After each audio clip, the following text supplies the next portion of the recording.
वफाकी हुकूमत और वजारत दाखिला और वजीर दाखिला ने जो गाड़ियां पुलिस अफसरान और जवानों के लिए दी थी वो उन्होंने वापस करने का फैसला किया है। मैं चंद हकायक आपके सामने रखना चाहता हूं। और कहा यह गया कि ये गाड़ियां नकारा हैं, ये तज़हीक हैं, ये इस्तेमाल के काबिल नहीं हैं। मैं कुछ हकायक आपके सामने रख दूं। जो 3 गाड़ियां पहले मरहले में डिलीवर की गई आईजी केपीके को, वही गाड़ी इस वक्त मेरे पीछे खड़ी है। ये मेरे भी ज़ेरे इस्तेमाल है। इसी तरह की गाड़ी वजीर दाखिला इस्तेमाल करते हैं और यही गाड़ियां कमोबेश हमारे वफाकी वज़रा और सिक्योरिटी फोर्सेस के आला तरीन अफसरान इस्तेमाल करते हैं। ये गाड़ियां कहा गया कि पुरानी है। पाकिस्तान में बेशुमार सिक्योरिटी फोर्सेस, केपी पुलिस समेत इससे भी जायद पुरानी गाड़ियां जो हैं वो इस्तेमाल कर रहे हैं। ना सिर्फ वो अब इस्तेमाल कर रहे हैं बल्कि इस तरह की बुलेट प्रूफ गाड़ियां वो इससे भी पुराने मॉडल्स की इंपोर्ट करते हैं। इस गाड़ी की कमोबेश कीमत 10 करोड़ रुपया एक गाड़ी की कीमत है और इसमें इंटरनेशनल स्टैंडर्ड्स की वो तमाम सहूलतें या इंटरनेशनल स्टैंडर्ड पर जो बुलेट प्रूफ और बम प्रूफ होने के इसमें लवाजमात होने चाहिए वो इस गाड़ी में मौजूद हैं। ये गाड़ियां केपी को उस 600 अरब में से अपने अफसरान को देनी चाहिए थी जो कि वफाक ने उन्हें दहशतगर्दी की जंग लड़ने के लिए पिछली 1.5 दहाई में दिया है। ना सीटीडी है, ना सेफ सिटी है, ना अफसरों के लिए बुलेट प्रूफ जैकेट्स है, ना बुलेट प्रूफ गाड़ियां हैं, ना जदीद असला है। ये सिर्फ गाड़ियां कल कुछ दिन पहले डिलीवर नहीं की बल्कि आईजी केपी को वजीर दाखिला ने कहा कि आपकी पुलिस के लिए वजीर आजम के हुक्म पर वफाकी हुकूमत ने अपना पेट काट के बुलेट प्रूफ जैकेट्स, रात को देखने के लिए इक्विपमेंट, जदीद तरीन ड्रोन समेत हथियार वो भी आपके लिए लिए हैं और कब आपको डिलीवर किए जाएं, अगर आज टाइम है तो आज ही आपको डिलीवर कर दिए जाएंगे। कितनी अफसोस की बात है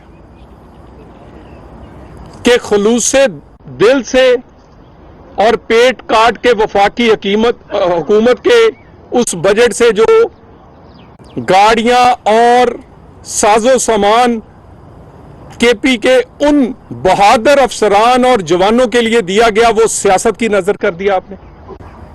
मेरी इस गाड़ी को आपका हर कैमरामैन या आपका हर भाई जानता होगा कि ये हमारे इसी तरह की मेरे समेत सबके गाड़ियां जेरे इस्तेमाल। किसी ने शिकवा नहीं किया कि इसका मॉडल पुराना है, इसकी लाइट पुरानी है। इस तरह के फैसले करते हुए इसकी वजूहात क्या है? एक वजह तो यह हो सकती है जो कि नजर आती है पिछली 1.5-2 दहाई से कि दहशतगर्दों के खिलाफ आप लड़ना ही नहीं चाहते।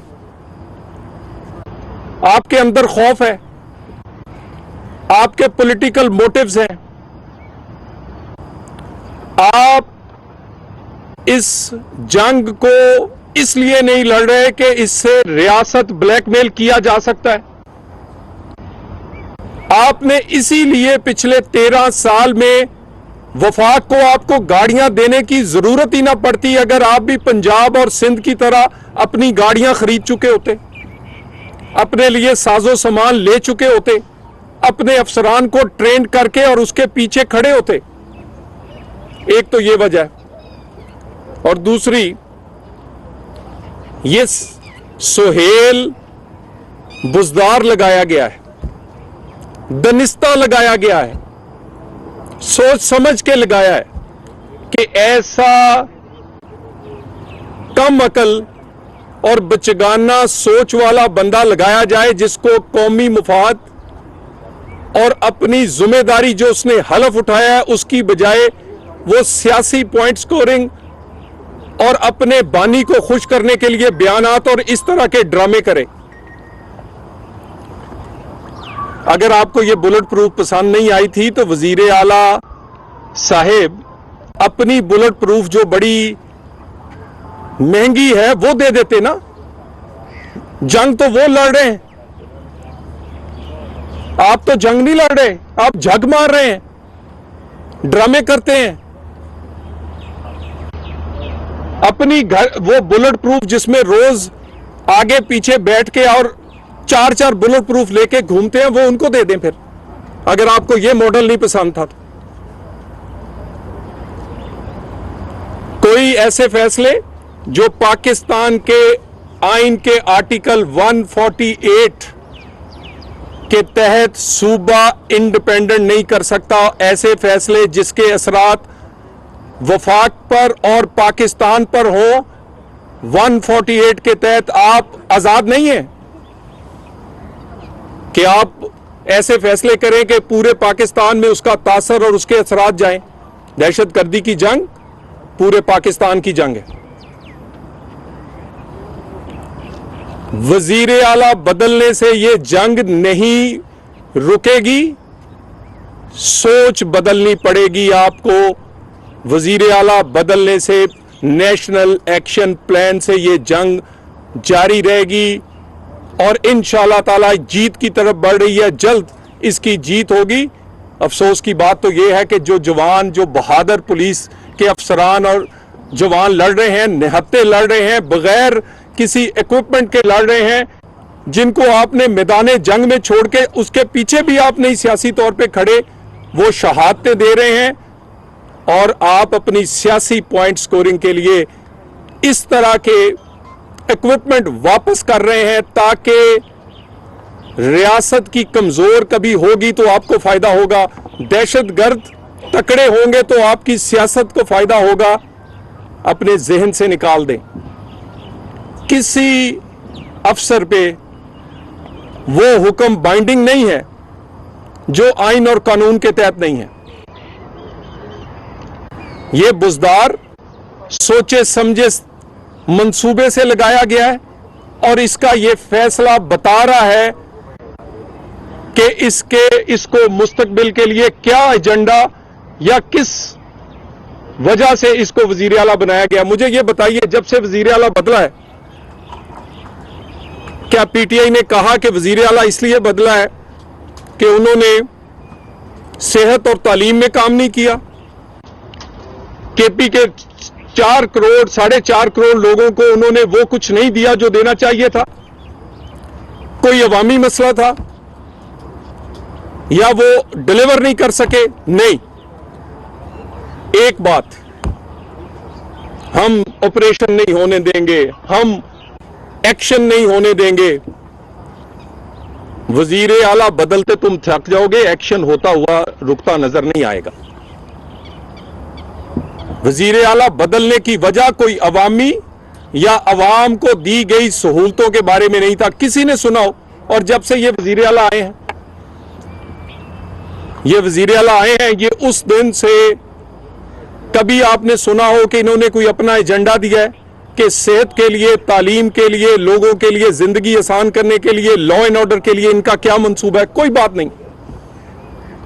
दूसरे सूबे हर रोज ग्रीन बस हो, सोलर पैनल्स हो, मुफ्त दवाइयां हो, कारपेट सड़कें हो, लैपटॉप हो, बच्चों के वजीफे हो, यानी अनगिनत प्रोग्राम है। और आपने इस वजीर आला से कोई एक लफ्ज सुनाओ? सुनेंगे भी नहीं, क्योंकि एजेंडा कोई और है। इसलिए ये आज की ये प्रेस कॉन्फ्रेंस सिर्फ इनकी शोबदाबाजी, इनकी ड्रामेबाजी और इनकी उस बचगाना सोच जिससे ये पॉइंट स्कोरिंग कर रहे हैं उसके लिए की गई है। इस गाड़ी को खड़े करके कि बताया जा सके कि जिसको तुम रद्द कर रहे हो वो तुम्हारा सियासी फायदा तो उसमें हो सकता है, लेकिन उसमें किसी न किसी की जान जा सकती है, कोई शहीद हो सकता है। और अब अगर इस तरह के नुकसान होंगे तो उसका जिम्मेदार भी तुम होगे। ये नहीं हो सकता कि तुम अपने सिपाहियों को बगैर साजो सामान के बगैर मैदान जंग में उतारो, उनकी वो अपनी जानों से इस जमीन को सुरख कर दें और उसको तुम कोई सहूलत ना दो। 600 अरब रुपया एक्स्ट्रा मिला है, इसके अलावा जो मिला है, पंजाब को तो 1 रुपया नहीं मिला। शहबाज साहब उस वक्त वजीर आला थे। बेहतरीन सीटीडी है, पूरे पाकिस्तान के सूबे सीटीडी के ट्रेंड होते हैं, वो से फोरेंसिक लैब है, सेफ सिटीज है।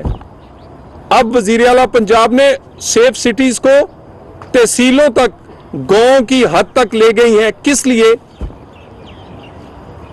कमिटमेंट है कि अपने सूबे को अमन देना है, पुरअमन रखना है।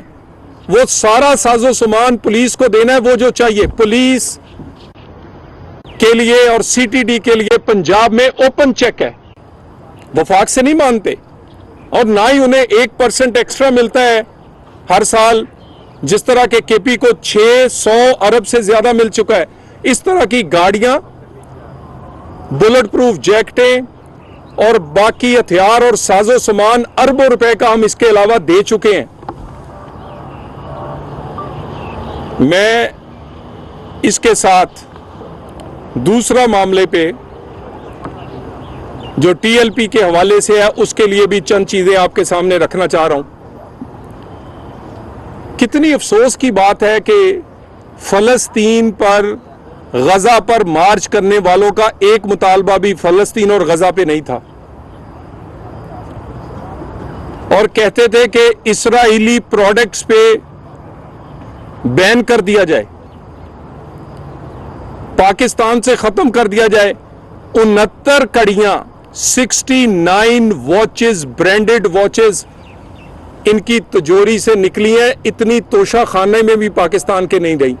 और हर उस ब्रांड की वो घड़ी थी जिसको ये कहा करते थे ये हनूदो और जो गैर मुस्लिम है ये उनके ब्रांड्स हैं, ये बैन कर दें। लोगों ने उन ब्रांड्स का नाम नहीं सुना होगा जिस ब्रांड की घड़ियां थी, किन पे, जिन पे ये कहते थे कि इन पर पाकिस्तान में पाबंदी लगा दे। अकाउंट्स कुछ आइडेंटिफाई हुए हैं, 100 अकाउंट्स ऐसे आइडेंटिफाई हुए हैं जो इनकी क़यादत के ज्यादातर ज़ेरे इस्तेमाल थे। और उसमें प्रॉफिट जो कि सूद पे मिलता है पाकिस्तान की बैंकों से, उसमें करोड़ों रुपए का प्रॉफिट वो साल में लेते थे। यानी जिस सूद पे ये कहते हैं लोगों को कि आप पाबंदी लगा दें, बैंकों में पैसे ना जमा कराएं, कुछ ना करें, उसी प्रॉफिट से अपने प्रॉफिट ले रहे हैं, उन पैसों से जो लोगों ने इन्होंने डोनेशन दिए हैं।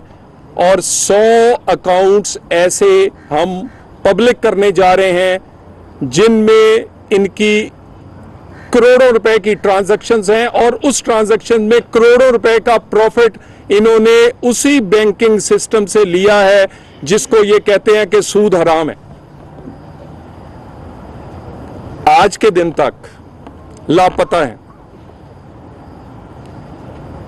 इन्होंने कफन बांधा था, लोगों के बच्चे शहीद हो या शहजाद इंस्पेक्टर हो, उसको दर्जनों गोलियां मार के तो शहीद करके चले गए, लेकिन ना कफन मिल रहा है, ना कफन बांधने वाला मिल रहा है।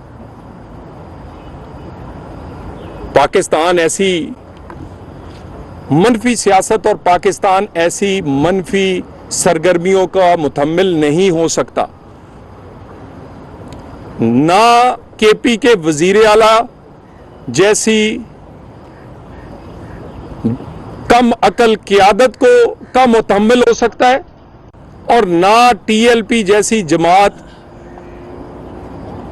जिसका मसला ही कोई और है, जो आज तक समझ नहीं आया, जिसका जो इंतहा पसंदाना एक सोच रख के इस पाकिस्तान में से न जाने क्या, एक साइड पर अफगानिस्तान हमलावर था, अफगानिस्तान हमारे लोगों पे बमबारी कर रहा था, और दूसरी साइड पर मुरीद के में टीएलपी के लोग डायरेक्ट गोलियां हमारे सिपाहियों पे चला रहे थे। दर्जनों लोग आज भी जख्मी हैं, अपाहज हैं, लाचार हुए हैं, शहीद आपके सामने है।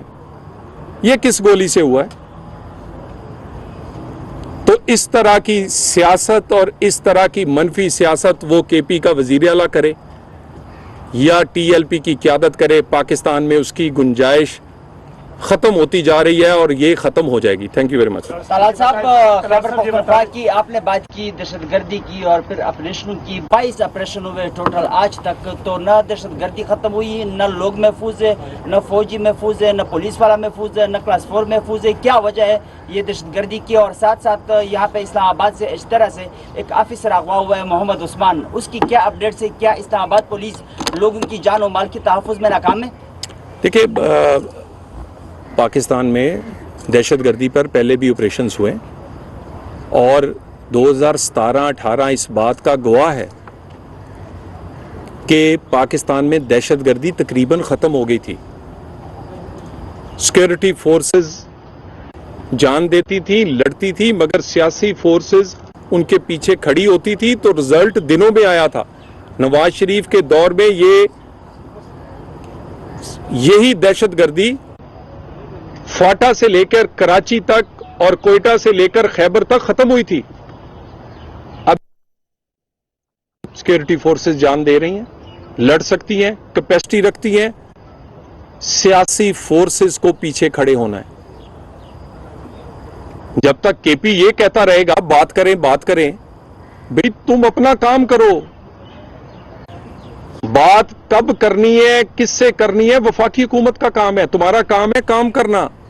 बताओ तुम्हारा सूबा क्यों महफूज नहीं है? बाकी सूबे जिन्होंने सीटीडी बनाई, जिन्होंने इन्वेस्ट किया अपनी पुलिस पे, जिन्होंने सेफ सिटीज बनाए, फोरेंसिक लैब्स बनाई, जिन्होंने सियासी क़यादत पीछे खड़ी हुई, जिनके वहां तो दहशतगर्दी नहीं है।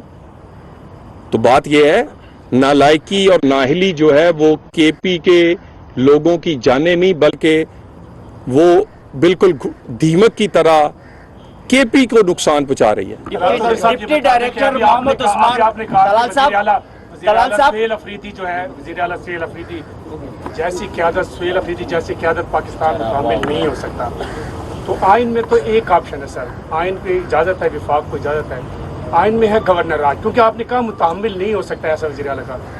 कहीं पे गौर हुआ है, कहीं पे ऑप्शन हुआ है, या कहीं तजवीज़, या क्या ये ऐसी अफवाहें हैं? देखिए, हम नहीं चाहते कि किसी जगह भी कोई ऐसा इकदाम उठाया जाए जो कि सियासी तौर पर जिसकी इजाज़त तो है आईनी तौर पे, लेकिन सियासी तौर पे इस तरह के इकदाम नहीं उठाने चाहिए। हम तो चाहते हैं कि केपी की हुकूमत, उसके पास मैंडेट है, वो अपने केपी के लोगों को महफूज करे। आज ज़रा इस्लामाबाद के हॉस्पिटल देखें, 50% से ज़्यादा मरीज़ हमारे वो भाई बहन हैं जो केपी से आए हैं, क्योंकि कोई अस्पताल नहीं है। यहां की कॉलोनियों में ज्यादातर लोग आबाद वो हैं जो हमारे केपी से आए हैं, क्योंकि वहां वो अपने आप को महफूज नहीं समझते। तो जिनका मैंडेट है वो काम करें। आइन में दी गए जो इख्तियार हैं उनको इस्तेमाल करने से गुरेज करते हैं। हर सियासी हुकूमत के वो ना इस्तेमाल करना पड़ेगा। हुकूमत टीएलपी के ऊपर पाबंदी लगाने जा रही है। दूसरा, साद रिजवी के मुतल्लिक़ कहा जा रहा है कि वो कहीं महफूज हाथों में है। तो इतने दिन गुजर गए हैं, हमारी सिक्योरिटी एजेंसी क्या कर रही हैं? साद रिजवी का अभी तक पता क्यों नहीं चल सका? देखिए, जो टीएलपी के हवाले से पंजाब हुकूमत ने एक रेफरेंस भेजा है जिसमें बहुत सारे हकायक हैं और आंखें खोल देने वाले हकायक हैं। कितना नुकसान किया है, किस तरह का इनका तर्ज अमल है, और कौन इतने शवाहिद उसके अंदर भेजे गए हैं कि वफाकी हुकूमत इंटीरियर मिनिस्ट्री जो है वो उस पर काम कर रही है, उस पर बाकी जो आईनी और कानूनी चीज़ें हैं उस पर उसके तहत काम कर रही है। मज़ीद इस पर ड्यू डिलिजेंस जो है, मज़ीद इन तमाम जो हमें क्वाइफ भेजे गए हैं उनकी तहकीक उस पर कर रहे हैं, उसके बाद इसका फैसला कर दिया जाएगा। तो ये बताएं कि ये दहशतगर्दी के खिलाफ जो जंग है, ना ये केपी की है ना इस्लामाबाद की, पाकिस्तानी कौम और पाकिस्तान का इसमें नुकसान है। आपने आज प्रेस कॉन्फ्रेंस की, कल आपके खिलाफ पेशावर में प्रेस कॉन्फ्रेंस हो जाएगी, ये आवाम का और पाकिस्तान का क्या बनेगा इससे? देखिए, जिन लोगों ने उन्हें वोट दिए उनका गिरेबान पकड़े। मुझे ये बताएं कि ये वजीर आला अपनी उस पुलिस के सामने कैसे खड़े होगा जिनको ना हथियार दिए हैं, ना इन्होंने अपना सियासी साथ दिया है। यानी जो देना चाहिए था वो अगर उन्हें मिल रहा है तो उससे भी महरूम किया। मेरी तो समझ से बाहर है कि ऐसा बंदा अपनी फोर्स को लीड कैसे करेगा। खुद बुलेट प्रूफ गाड़ियों में बैठे हुए सुहेल बुजदार अपनी अफसरों को चाहते हैं कि वो निहत्ते उतर जाएं इस जंग में। तो मेरा ख्याल है ये केपी के लोगों को इनसे पूछना चाहिए कि ये सवाल कि ये क्यों कर रहे हैं। तो ये बताइएगा कि मौलाना फजल रहमान की दी थी और कितनी गाड़ियां वापस आ गई। दूसरा, आपने टीएलपी के हवाले से कहा था कि ये किराए पे रखे हुए हैं, तो क्या आपने नाम नहीं था लिया, लेकिन आपका इशारा क्यों उन्हीं की तरफ है जिन्होंने फैजाबाद यूनिफॉर्म के अंदर इनको पैसे तकसीम किए थे? आप बताएंगे कि इन्होंने इनको किराए पे रखा हुआ है? गुजारिश है कि पाकिस्तान में इस वक्त हुकूमत और रियासती अदारे जो है वो हुकूमती फैसले के पीछे खड़े हैं, और ये रियासती फैसला है कि पाकिस्तान में किसी किस्म की इंतहा पसंदाना सोच जो है और इंतहा पसंदाना सियासत जिसकी आइन में भी कोई गुंजाइश नहीं है, उसको ना पाकिस्तान मुतम्मिल हो सकता है और ना करने देंगे। माजी में क्या हुआ क्या नहीं हुआ वो एक तारीख का हिस्सा है, लेकिन इस वक्त हुकूमत के पीछे तमाम रियासती अदारे दीवार की तरह खड़े। तो ऐसा नहीं बताइएगा कि मौलाना फजल रहमान पाकिस्तान आने का, इस्लामाबाद आने का कह रहे हैं अपने वर्कर को, इस हवाले से क्या उसकी रिपोर्ट मंजराम पे लाई जाएगी? आप भी बताएं, आप क्या कह रहे हैं? मौलाना फजल रहमान ने अपने वर्कर्स को इस्लामाबाद आने का कहा है, तो उस हवाले से भी कोई इंतजाम कर रहे हैं? देखिए, मौलाना साहब से हम गाहे बगाहे कोशिश करते हैं कि उन्हें हर चीज़ पे ऑन बोर्ड करें। अभी भी हम इंशाल्लाह कोशिश करेंगे। मौलाना साहब को हम नाराज़ नहीं होने देंगे। वो पाकिस्तान की एक ऐसा सियासी और मजहबी फिगर हैं कि उनकी तजावीज़ जब भी आती हैं, वो 26वीं तरमीम हो या बाकी सियासी मामलात हों, उस पर हुकूमत में हम हों या अपोजिशन में हों, हम हमेशा उन्हें कदर की निकाह से देखते हैं। अब भी हम अगर कोई बात होगी तो करेंगे इंशाल्लाह। फैजाबाद धरने के हवाले से उसकी रिपोर्ट आएगी मंजराम पे? फैजाबाद धरने के हवाले से कमीशन बनाया गया था, उसकी रिपोर्ट जो है मैं उस पर चेक कर लूँ। सलाल चौधरी साहब, पीटीआई के अफगानिस्तान के साथ मुज़ाकरात किए जाएं, लेकिन हुकूमत नहीं मानी और हुकूमत ने कहा कि हमने काबुल में नूर वली महसूद को टारगेट किया है, और उसके बाद अब मुज़ाकरात जो हैं वो किए जा रहे हैं। क्या हुकूमत ने वो नताइज हासिल कर लिए जो वो चाहती थी? अल्हम्दुलिल्लाह,